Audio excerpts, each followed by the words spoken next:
जो टॉपिक है वो क्या है, specific heat of a gas. इस स्पेसिफिक हीट ऑफ गैस के बाद से हम लोग पढ़ने वाले हैं डिग्री ऑफ फ्रीडम। तो इस डिग्री ऑफ फ्रीडम पढ़ने से पहले स्पेसिफिक ऑफ हीट गैस को जानना बहुत ज़रूरी है, क्योंकि इसके अंदर जो वैल्यूज़ होती हैं, दो वैल्यूज़ होती हैं।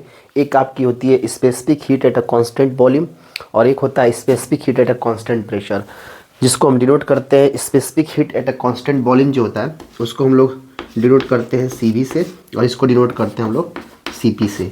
तो पहले समझते हैं कि specific heat of a gas क्या होती है। तो कहता है कि the specific heat of a substance be defined as क्या, it is the heat required, मतलब कि हमें कुछ हीट रिक्वायर्ड होगी किस लिए, पर यूनिट मास पर यूनिट टेम्परेचर। मतलब कहने का मतलब क्या है, जैसे मान लो कि यहाँ पर एक कंटेनर ले लिया है और इस कंटेनर में गैस भरा हुआ है, ठीक है।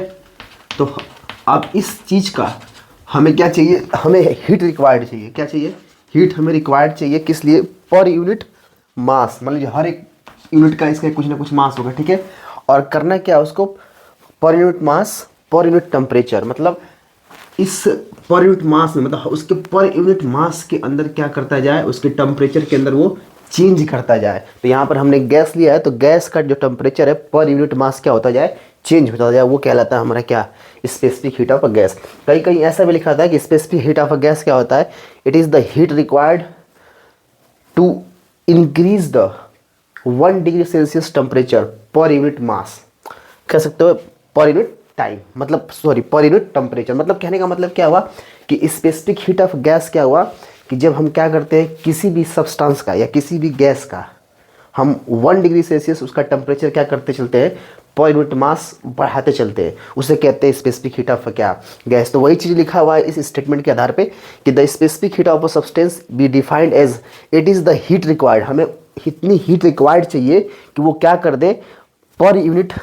मास पर यूनिट टेम्परेचर चेंज करता चला जाए, किसका, गैस का। वो कहलाएगा आपका क्या, specific heat of a gas.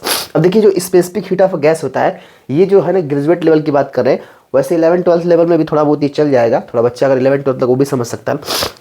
तो 11th-12th में भी ये है, ऐसा नहीं है कि 11th क्लास में है ये थोड़ा, तो 11th क्लास के लिए भी सब्सटेंस है और ग्रेजुएट लेवल के भी ये सब्सटेंस है। तो थोड़ा ग्रेजुएट लेवल में थोड़ा अच्छा खासा इसका लेवल थोड़ा अप है, उसको बताया गया, ठीक है। स्पेसिफिक हीट के अब देखो there are 2 types of specific heat, जो कि पहला हमारे पास क्या है, specific heat at a constant volume, दूसरा है क्या, specific heat at a constant pressure. तो सबसे पहले जानते हैं कि specific heat at a constant volume क्या होता है।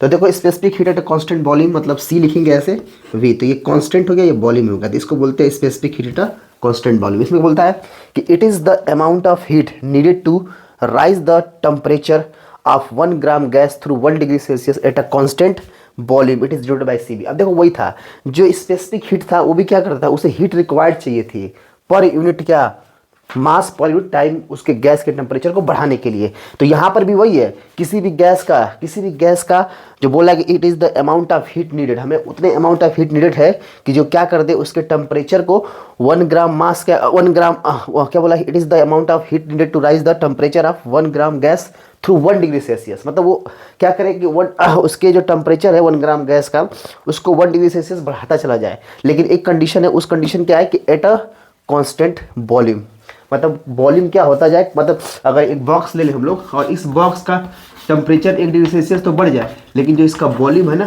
वो कांस्टेंट रहना चाहिए। तो उस केस में होता है specific heat at a constant volume. अब इसी का देखो उल्टा है, specific heat at a constant pressure, तो इसको CP से डिनोट करेंगे, C मतलब कांस्टेंट और P मतलब प्रेशर, तो कांस्टेंट प्रेशर हो गया। वही देखो it is amount of heat needed, अब क्या है, फिर से हमें वही कंडीशन है कि it is the amount of heat needed to raise the temperature of 1 gram gas through 1 degree Celsius, बस हो जाएगा यहाँ पे क्या, कांस्टेंट प्रेशर। तो अब एक कंडीशन या एक क्वेश्चन बनता है हमेशा कि CP जो होता है वो CV से क्यों बड़ा होता है। एक क्वेश्चन आता है कि CP जो है वो CV से क्यों बड़ा होता है। देखो तो एक आइसोबेरिक प्रोसेस होता है, आइसोबेरिक प्रोसेस। तो आइसोबेरिक प्रोसेस में क्या होता है, आइसोबेरिक प्रोसेस के अंदर हमें वर्क डन मतलब W इक्वल टू, अगर हम देखें तो PdV है जो वर्क डन है। तो आइसोबेरिक प्रोसेस के अंदर में ना हमें वर्क डन देखने को मिलता है, क्योंकि यहाँ पर प्रेशर कांस्टेंट होता है। लेकिन अब ध्यान से देखो, प्रेशर कांस्टेंट तो कुछ ना कुछ हमें मिल जाएगा, लेकिन एक बात और है कि आइसोकोरिक जो प्रोसेस होता है, आइसोकोरिक प्रोसेस, क्योंकि उसमें क्या कांस्टेंट होता है, V कांस्टेंट होता है। तो V कांस्टेंट होगा भाई साहब, तो पूरी वैल्यू क्या हो जाएगी, 0 हो जाएगी।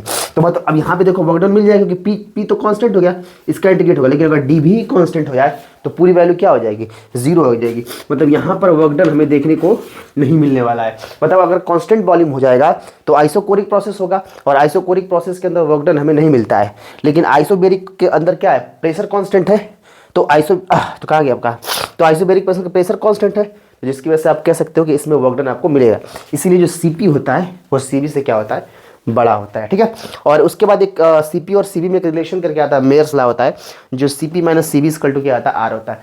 तो ये डिग्री ऑफ फ्रीडम गैस के लिए जो हम लोग नेक्स्ट टॉपिक पढ़ने वाले हैं, उसमें सीबी क्या है, सीपी क्या है, और सीपी माइनस सीबी बराबर आर क्या है, इसका इंपॉर्टेंस है। इसलिए इस लेक्चर को जानना बहुत ज़रूरी है आपको डिग्री ऑफ फ्रीडम समझने के लिए। ठीक है, थैंक यू। आप इसका स्क्रीनशॉट ले लो। ओके।